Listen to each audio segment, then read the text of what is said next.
ако не е iPhone, ако имат iPhone. Така, здрасти хора, днес ще снимаме, ще играем в тази игра. Аз за Бога, защо имам нещо на ръката си, не знам. На майка. Тая игра не съм играл от 5 години, май. Между другото, Roblox, днес искам да ви кажа, че ще си разказваме едно нещо. Знаете ли, ще се говорим за Roblox. Roblox не е била създадена, когато ние сме били малки. Тя тогава има по-различни игри, които са били стари.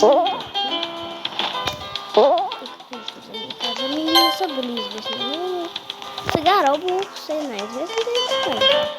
Тъй като известното в Roblox и в Minecraft е, че има сбор, коя е по-хубава. Има повече зрители за Roblox, но казват, че и Minecraft е хубава. Подкрепете ми двете игри, казвам, че Roblox е по-хубаво, защото играе по-често. Извинявам, защото малко съм болна, но нищо, на сиропи съм. На антибиотики тук, но това не е проблем на висока. Аз един път, когато бях с една приятелка, играх на Roblox. И докато си влезам на игра, тя намери някакъв блик, който беше прекалено странен.